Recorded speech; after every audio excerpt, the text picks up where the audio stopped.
Welcome to a special, not episode, but video of the Single Barrel Sports podcast. We are talking about the Open Championship tonight.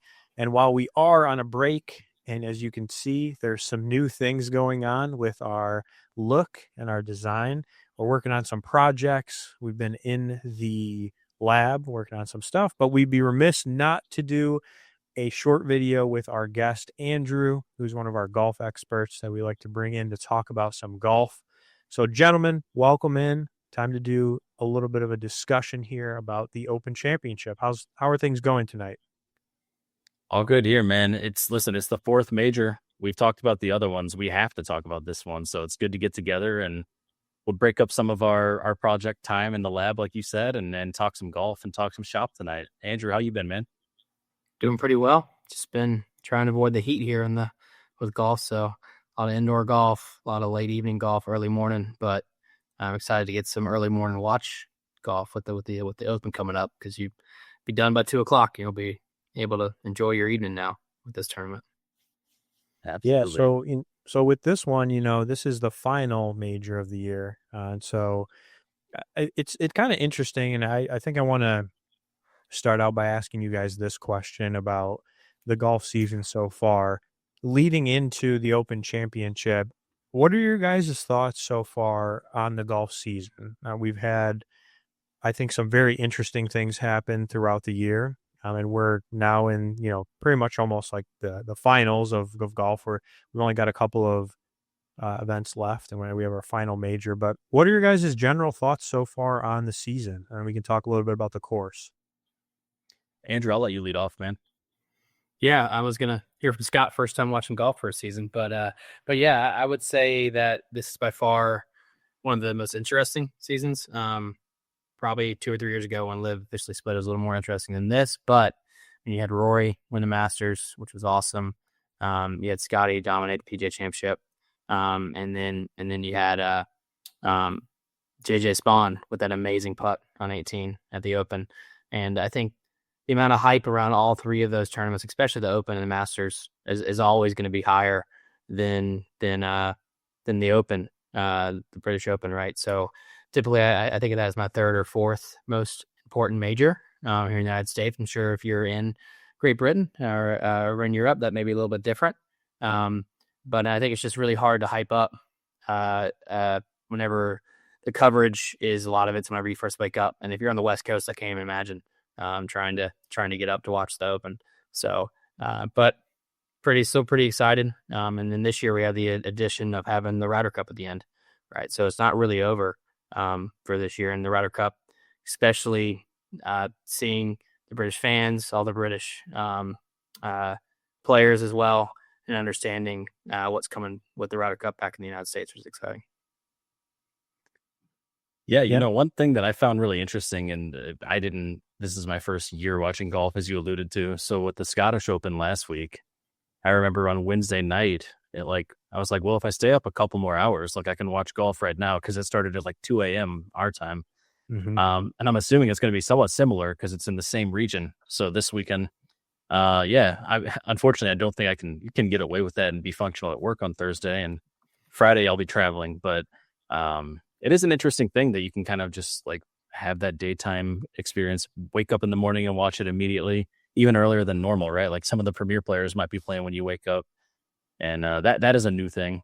But I'll talk about my experience just as a first time really consistent golf watcher, and I would say that the hype is there, and I feel like I've missed out on a lot of stuff. And people have told me that I've been spoiled this year with some of the majors and how they've kind of gone, and like you said, like the Rory at the Masters with the playoff win, and Spawn hitting that putt on 18. And, some of those things have been very dramatic and really fun, to where it really does go down to the last minute. But I feel like most Sundays have been that way. There's only been a few of them where someone really ran away with it. I know in that one event, Scotty Scheffler just completely dominated the entire field, and it wasn't even close. But for the most part, it's been like a thing I've done every single Sunday, is head golf on, and actually had an enjoyable experience watching it, because you didn't really know. And that has been really delightful. I didn't expect that.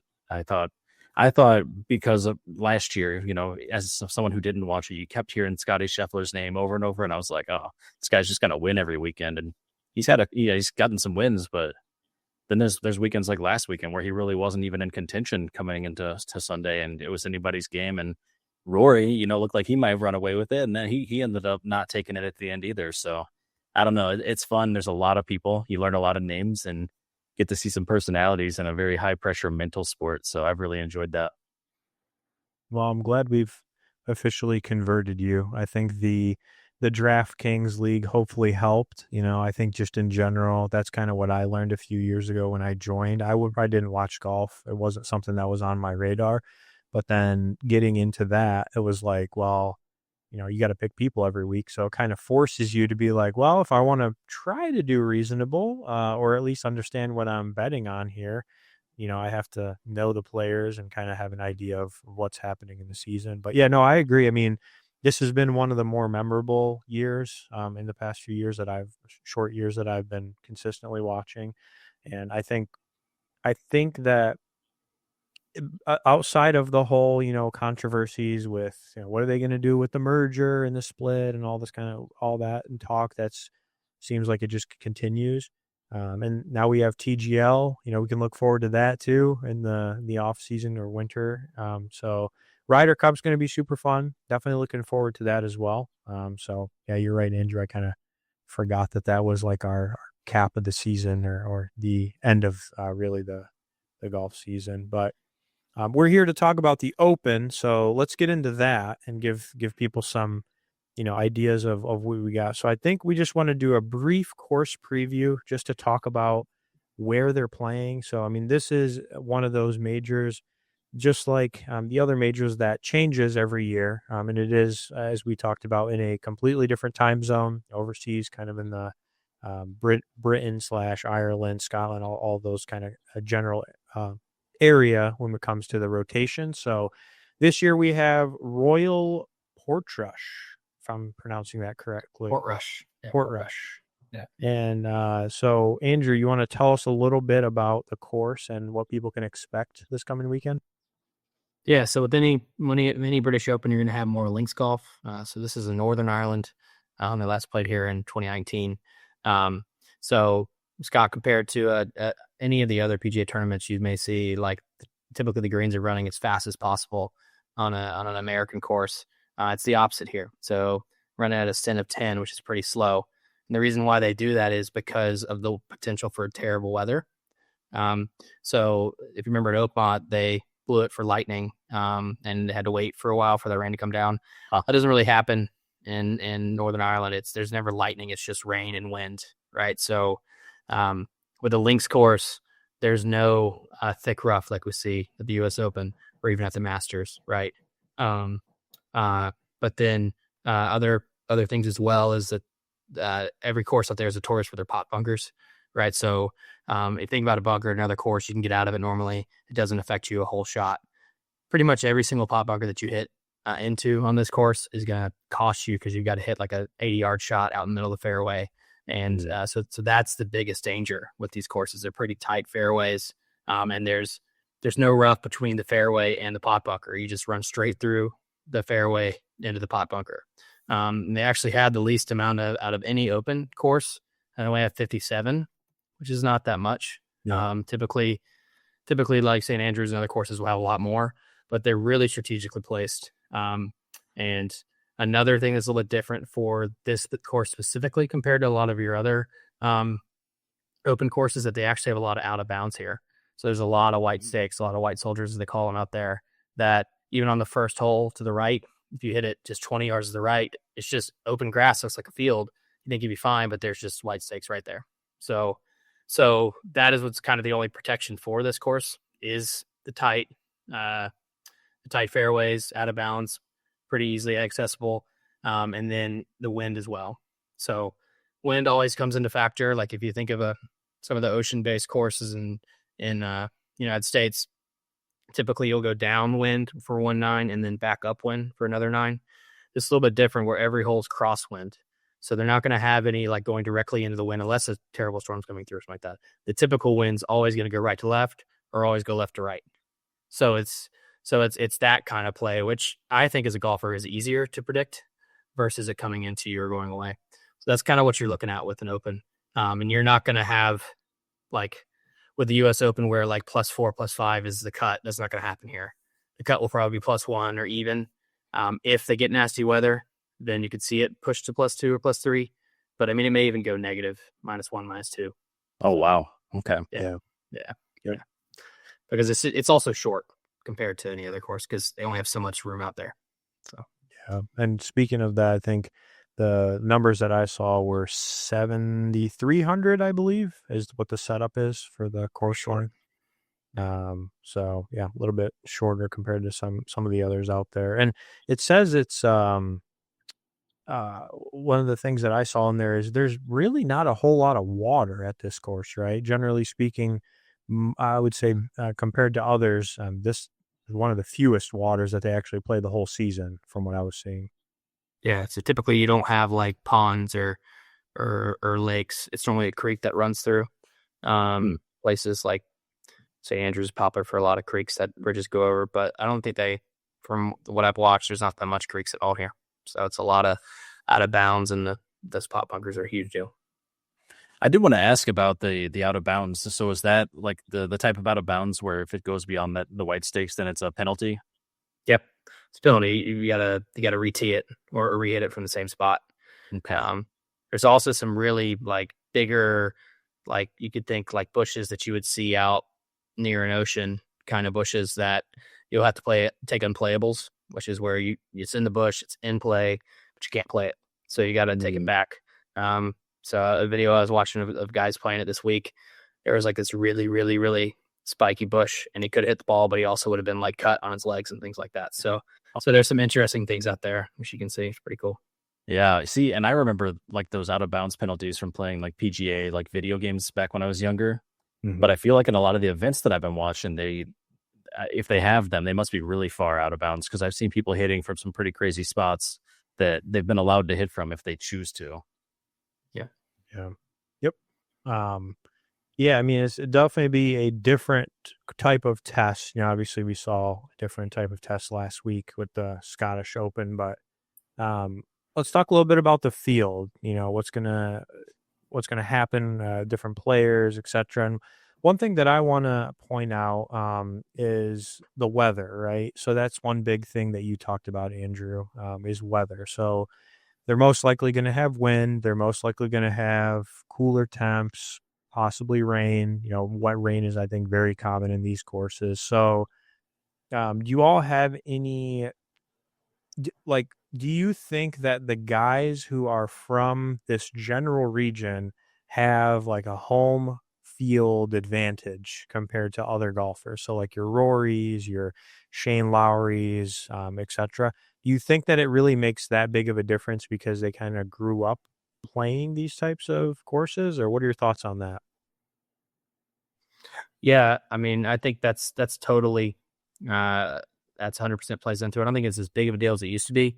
Because back in the day, a golfer from America, a golfer from Europe was completely different. But what's really important is like the wind cheater shot or like really low, where you hit it into the greens. You'll notice a lot of these greens have backstops that players can hit in low and then have it come back. Because if you're playing up high in the wind, it's not good, right? So there's like, McIntyre and different players and Rory, of course, but every player knows how to play that shot. It's just maybe the European pros are more used to it. But the other part of it is the European pros play just as much in America as the current select.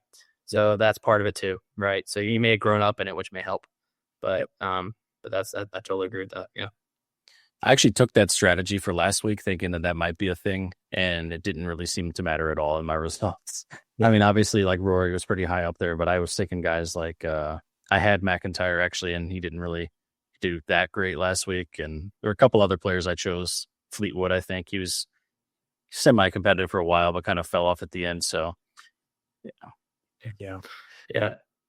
One quick thing too. One thing about the weather that you'll notice pretty quick is like Friday evening, once the second round's over, it'll be like, why are all these names up top that are never up top? Like Phil sometimes, or like some older players. You're like, it doesn't make any sense. It's really important the weather. A lot of times in a tournament, like the morning tee times on Friday will be your evening tee times on. I'm sorry, morning on Thursday will be your evening tee times on Friday, and then they'll flip. And a lot of times that group may get really good weather Thursday morning and really good weather Friday evening, and the other group gets the opposite. So there'll be players that were like, oh, they're going to make the cut, but then they just get destroyed by the weather, and it doesn't matter if you're in the opposite, if the wind gets to be that bad. So that's pretty interesting. Yeah.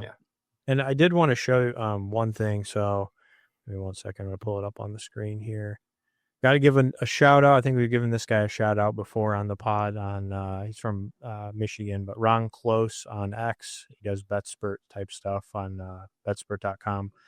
So he has all these different things that he always posts about, and I always love reading these, but he does these breakdowns with his tool or whatever that they call the rabbit hole.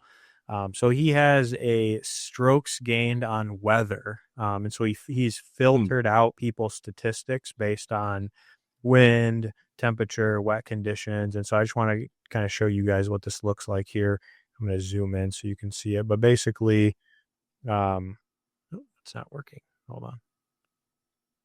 You can just talk us through it. Yeah. So essentially, he filtered it out based on these different, areas of strokes gained. And this is the kind of the top list for wind, temperatures, and wet conditions. And so, as you can see here, Scotty is at the top. I don't think that's any surprise. He's usually at the top for a lot of stuff. Lowry and Rory are right there, right below him. Cam Smith, Sergio Garcia, believe it or not, Cantlay, Xander, Novak, Hovland, Reed, Hatton, and Rahm. And so he's just kind of showing which players seem to have strokes gained essentially with some of these types of weather conditions. So what are your guys' reactions to some of the names that you're hearing here with these statistics? I mean, my first reaction is Lowry because, I mean, obviously we've seen him play very good, but we've seen him play very poorly and have pretty significant meltdowns as well. And it's crazy to think that someone that's that polarizing could be consistently above others when the bad weather, which is something you can't account for, actually happens. Yeah, and I think Mitchie and Lowry won in 2019, so that adds up too at the same location. So he's the last winner. But yeah, I think the big name to me is Cameron Smith. Either last year or 2 years ago, he was very relevant in the Open. He came out of nowhere because he really competed in the PGA, but then once he went to live, he kind of disappeared. So that adds up a lot. And I think it's interesting. Half of them are American flags and half of them are not. So maybe what we just talked about, maybe it doesn't matter quite as much. And I guess if you're a great ball striker in normal weather, you're also the best ball striker in bad weather. And you brought up the last time it was played here was in 2019. So another thing that I always like to look at is finish position, right? How have people played this course? So last time we had Shane Lowry was the winner in 2019. We had Tommy Fleetwood in second. Finau was third. Brooks Koepka was fourth. I think Lee Westwood also tied for fourth. That's not really a name you hear much anymore. We also have a couple other guys rounding out sixth, Hatton and Ricky Fowler. So those guys have played well. Robert McIntyre also finished sixth.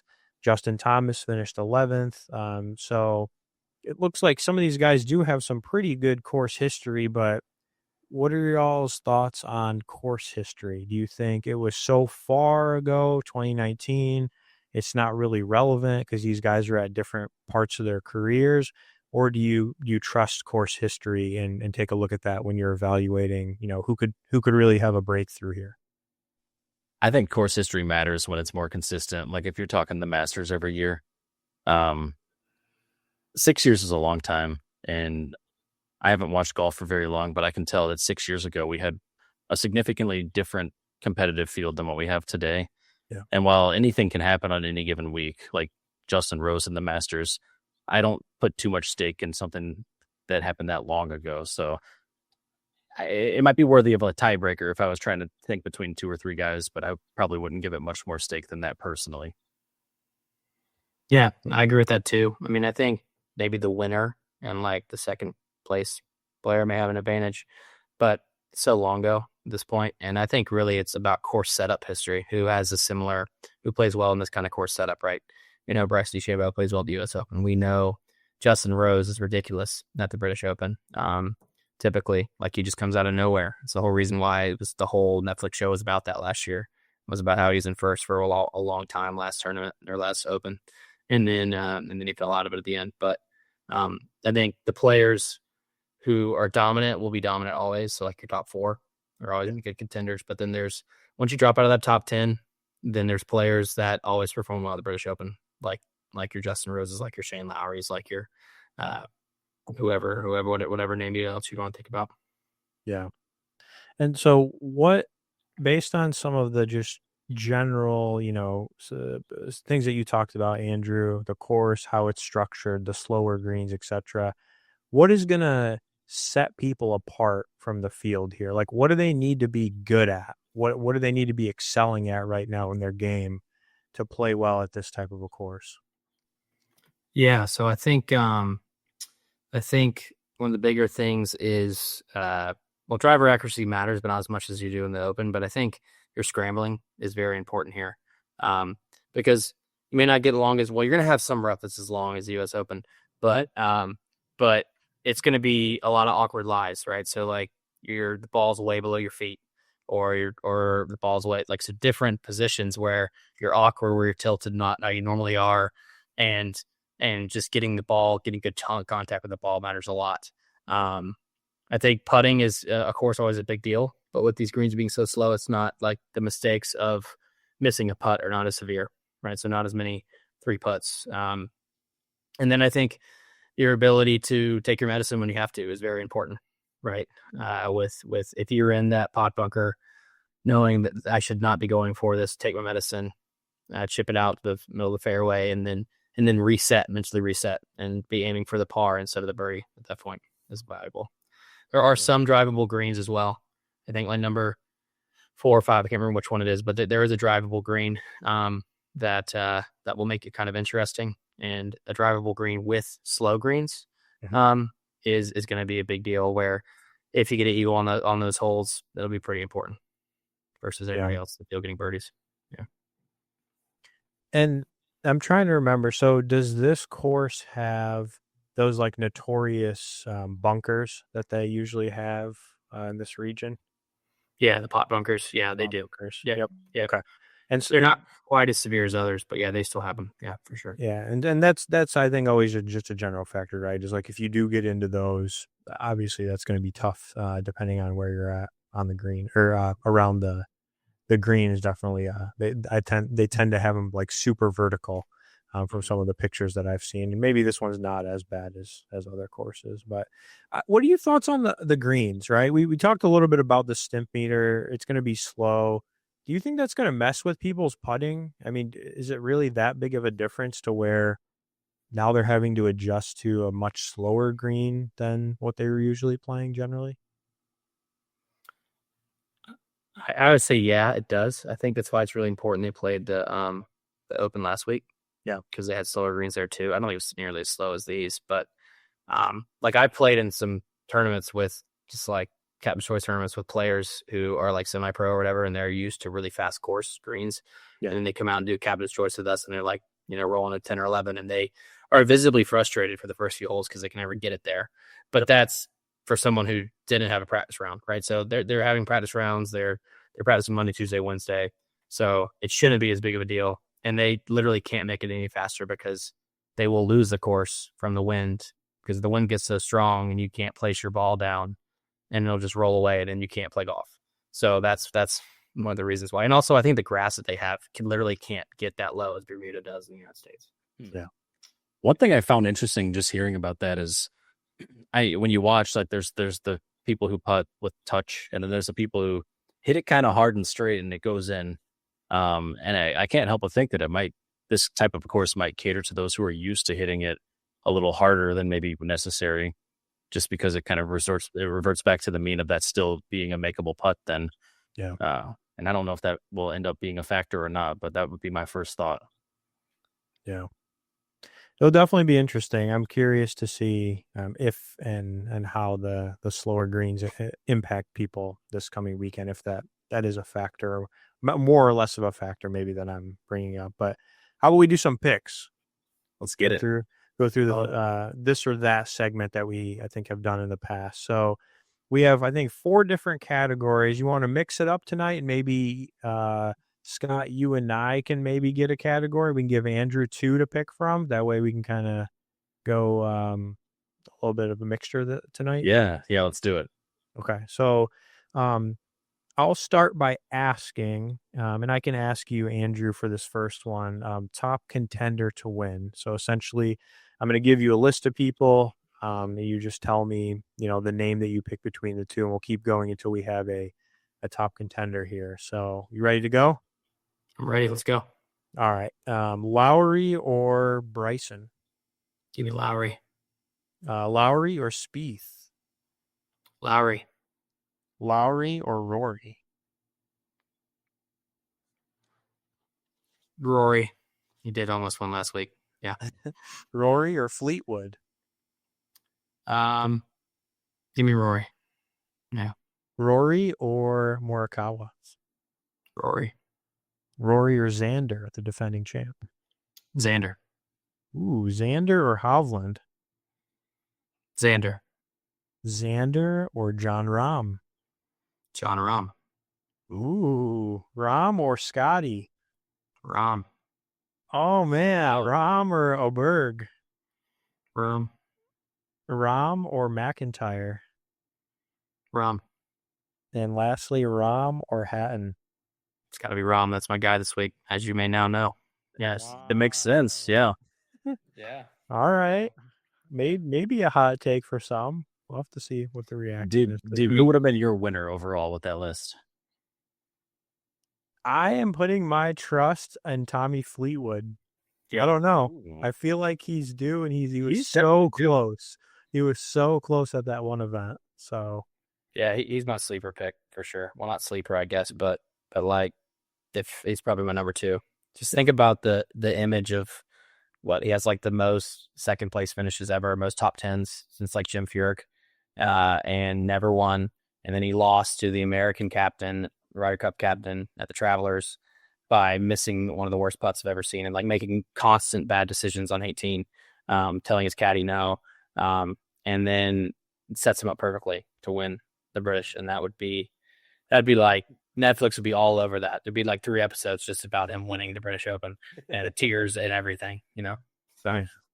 That would be a feel-good story, but call me crazy. Maybe I'm a broken record after the last time I made this choice, but I think Bryson's my guy this weekend, and I don't know. I just feel like I've seen him play so well, and if he can just lock it in for 4 days, he could definitely win this major. yeah, the question is if. So Scott, do you want to do the more likely to miss the cut? Sure. Although I feel like I'm less qualified to answer this one than maybe a sleeper's one. Well, how about you can give Andrew the more likely to miss the cut. All right, List. let's do that. Okay. All right, Andrew. More likely to miss the cut, Justin Leonard. Or Minwoo Lee, right? That's like give another. yeah. I think the answer is just let's give you the answer. Yeah, we'll just go with Justin Leonard because I haven't heard of that man in a long time. Yeah. Justin Leonard or Sungjae Im? Justin Leonard. Leonard or DJ? Leonard. Yeah. Leonard or JT? Leonard. Yeah. Leonard or Dietrich? I feel like I'm just crapping on Leonard here, but yeah, Leonard again. Yep. All right. Leonard or Hall? I need a first name. Do it. Steve, I know I'm gonna pull you. Harry Hall. Harry. Yeah. I'm gonna go with Harry Hall. Yeah. And Harry Hall or Neiman? Harry Hall. Yeah. All right. Yeah. Perfect. Yeah, for sure. Wow. Justin Leonard, the 1997 Open winner, just crapping on him. That was also 18 years ago. Hey, you never know. You said the old guys could be in the lead. Surprise. You're right. You're right. If it gets to good weather, anything's possible. Yeah, the answer to that question is whoever has terrible weather. That's the answer. There you go. Oh my gosh. All right. How about Scott? Do you want to give me the tops? Or actually, I'll give you the top sleeper. How about that? Okay. You want that one? Sure. Okay. All right. Fitzpatrick or Thigala? Fitzpatrick. I'm not a Thigala guy. Fitzpatrick or Ben Griffin? Ooh. Give me Griffin. Griffin or Harmon? That's tough. I'm gonna ride with Griffin though. I like Griffin. Griffin or Cantlay? Griffin. Griffin or Mackenzie Hughes? Griffin. Griffin or Tom Kim? I'm just going with my boy Tom Kim. I'm just going with him. There we go. Oh, let's go. That's why I wanted this one. Tom Kim or Brooks? Tom Kim. Tom Kim or Gotterup, the guy that just won? I can't do that. It's got to be Gotterup. Is it Gotterup or Gotterup? Is it Yup or people Gotterup. saying that because he won? Gotterup. Okay. Yeah. Yeah. Gotterup or Justin Rose? Ooh, I'm actually gonna go Justin Rose. I think he hits the ball straight, and if he can do that consistently, he's gonna be in contention. Yeah. And generally, I feel like he plays pretty reasonable. Yeah, plays out of mind. And I think he's also like potentially on the border of making the Europe Ryder Cup team. So yeah, plays well. It's a huge deal for them. So like all those players that are competing for that. But I think Matt Fitzpatrick may be one of those two. But yeah. I'm big on Fitzpatrick too. Yeah. All right, Scott, do you want to give me the top live players? Yeah. I'll give it to you. That's fine. Go ahead. Yeah, no. Oh, yeah. All right. Yeah, no pressure. You need to answer this correctly. All right, top live finisher. Phil or Brooks? I'm going to say Phil. I was going to say that shouldn't be as hard as it is, but it is I don't kind know. of hard. I mean, Didn't Brooks just play out of his mind at was the Open PGA Championship one too? I don't remember. yeah, but I don't know. All right. I'm trusting in Phil for this one. All right. Well, Phil or Rom? Oh, it's got to be Rom. There we go. Rom or Patrick Reed? I guess Rom. Okay. Rom or Neiman? Rom. Rom or DJ? Rom. Rom or the man we just talked about, Cam Smith? Still Rom. Okay, I was trying to trick you there. All right, Rom or the favorite for England, Hatton, Terrell Hatton? I actually think Hatton. Okay, I think Hatton can also make a run, so I think he might be up there as well. Another name to look out for. Remember how I said it was really important to keep your cool and like take your medicine? We'll see. We'll see. I was just gonna say, man, Hatton's one of my favorite golfers to watch because he just freaks out, man. You just never know what he's gonna say or do. Yeah. All right. Well, we just have a quick halftime pour, and then we're going to end this with a 2-minute warning, which we usually do. We just kind of ask some rapid fire questions. So, what are you gentlemen drinking tonight? I'll go first. Mine is nothing special. It's just it's a dry fly. It's a 3-year bourbon. I had it in my last episode of the podcast, and haven't gone shopping since then. And it was very accessible. So nothing crazy. Definitely prefer my bourbon more aged, but it's good enough. Cheap. All right. Very nice. And Andrew? Yeah, I got it's called the Georgia Single Barrel. Can't really see it, but it's out of Augusta, and they do 1 barrel a year around the Masters. And this was the 4th barrel, so named after the 4th hole, Fire and Crabapple. My dad lives in Augusta and happened to be at the brewery, or not the brewery, the distillery, whenever they were selling it. So yeah, pretty cool. Nice. That's one that not many people are going to have out there. So I like that. Yeah, that's badass. I have the Penelope Weeded. If I can get a shot here. Put it in front of your chest. That always works. Budget bottle, $40, worth it is all I'll say for that. So cheers, gentlemen. Cheers. I wish I could find that weeded where I live, man. I still haven't tried the weeded one yet. If I see one, I'll snag one for you. Perfect. All right. 2-minute warning. We're going to do some rapid fire questions. I don't even know if we need a clock on the screen, Scott. Maybe we can just do like a phone timer for this. Yeah, I'll keep track of the timer. Yeah. Okay. And basically, I mean, we can go back to how we did it the very first time if you want, where I can just ask both of you questions. That works for me. Sounds good. Cool. Okay. Well, I'm gonna have Andrew go first, Okay. and we'll start on my mark here.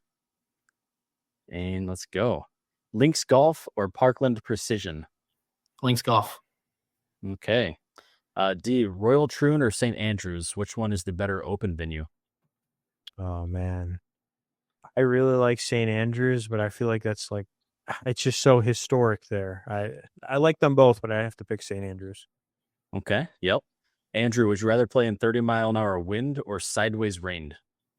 30-mile-per-hour wind. I'd take the biggest divots, and I cannot play with sideways wind. Yeah. All right. Deeb, would you rather have pot bunkers or water hazards? Excuse me. Which one of those would you rather not have? Which one would ruin your round more? Probably pot bunkers. I can usually aim reasonably enough to avoid the water. Okay. Andrew, Tiger in his prime or Rory in his prime playing at the Open? It's got to be Tiger in his prime. He did have the Grand Slam in 1 year, so took Rory 15, so or whatever it was. That's fair.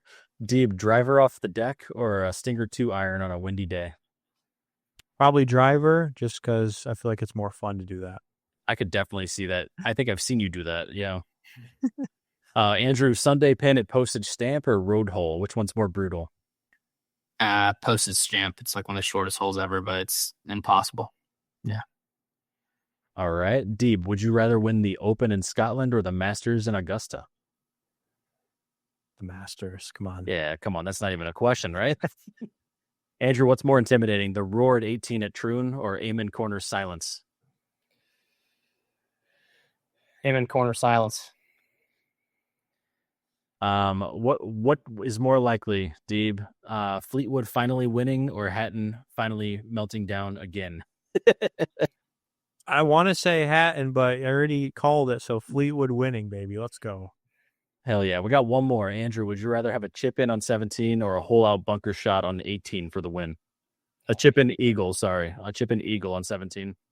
You hole out on 18, and spoiler, it's one of the greatest looking finishing grandstands that I've ever seen in sports on 18 here.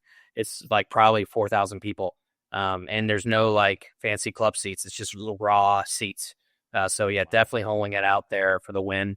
I mean, that would make the 80-foot putt look like nothing at the U.S. Open. Hole out from the bunker. Damn. Okay, nice. Well, that's it for the 2-minute warning, boys.